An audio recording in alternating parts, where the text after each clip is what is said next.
39वां अध्याय। शिवजी का किरात अवतार, एक मूक दैत्य का वर्णन। नंदीश्वर बोले, अब अर्जुन ने व्यास जी की बतलाई विधि से सिरवाचन किया। फिर एक पांव के तलवे पर पृथ्वी पर मुनि के समान खड़े हुए एकमात्र दृष्टि सूर्य की ओर देखते हुए मंत्र जपने लगे। अबाध गति से सर्वोत्तम पंचाक्षरी मंत्र जपा। फिर तो अर्जुन का तप इतना तेज प्रकाशित हो गया कि उससे देवता विस्मित हो गए। शिव जी के पास पहुंचे। वहां देवताओं ने कहा, हे सर्वेश, एक मनुष्य आपके लिए ऐसा तप कर रहा है, वह चाहता है कि उसको क्यों नहीं देते। ऐसा कहकर देवता शिव जी के चरणों में ध्यान लगा समाधिस्थ हो गए और अनेक प्रकार से उनकी स्तुति की। तब प्रसन्नता शिव जी ने हंसते हुए उनसे कहा कि अब तुम लोग अपने स्थान को चले जाओ। इसी समय धृष्ट दुर्योधन को भेजा हुआ मूक नामक दैत्य शूकर का वेश धारण कर वहां आया, जिसे कपटी दुर्योधन अर्जुन के पास भेजा था। वह अपने वेग से पर्वतों को तोड़ता, अनेक वृक्षों को खाड़ता हुआ, अनेक प्रकार के शब्द बोलता बड़े वेग से चला। उसे देख शिव जी के चरणों में मन लगाए अर्जुन विचार करने लगे, यह क्रूर कर्म करने वाला कौन है और कहाँ से आता है?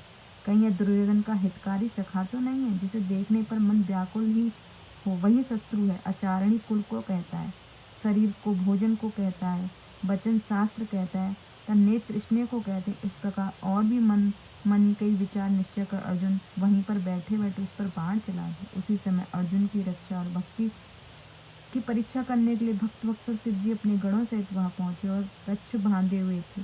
तब शिव जी की ध्वजा वाली उनके शरीर पर श्वेत रेखा पड़ी हुई थी और स्वयं धनुष्मान ढाल की पीठ पर बाणों को तरकस बांधे गणों सहित भीलों के राजा बने हुए थे। ऐसा स्वरूप वह भीलों सा शब्द करते हुए चले और सूकर को भी शब्द कर रहा था, जिसका शब्द दिशाओं में फैल गया। अब शब्दों से अर्जुन शिव जी की महानता पर विचार करने लगे।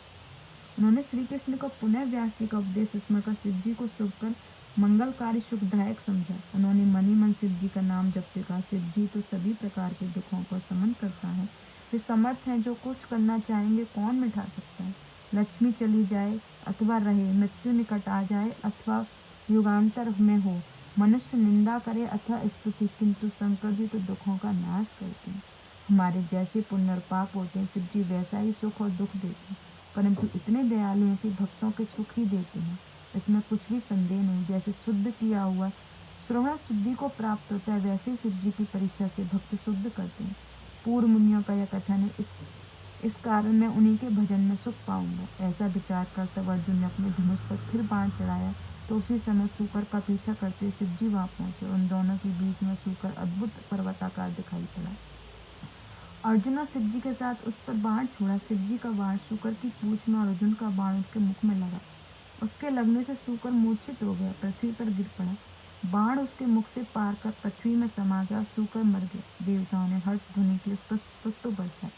शिव जी संतुष्ट हुए। अर्जुन को भी सुख प्राप्त हुआ। मरते समय उस दैत्य ने कहा, अद्भुत रूप दिखाई दिया, जिसे देख अर्जुन ने कहा, अहो, यह तो सूकर का रूप धार करके मुझे मारने आया था। यह तो कहो कि शिव जी ने मेरी रक्षा की। फिर शिवाशिव जपते हुए अर्जुन वहां पर स्थित हो शिव जी की बड़ी स्तुति की और बारंबार प्रणाम किए। इति शिव महापाठ तृतीय शत्रुद्धता संहिता का 39वां अध्याय समाप्त। जय गुरु जी शुक्र।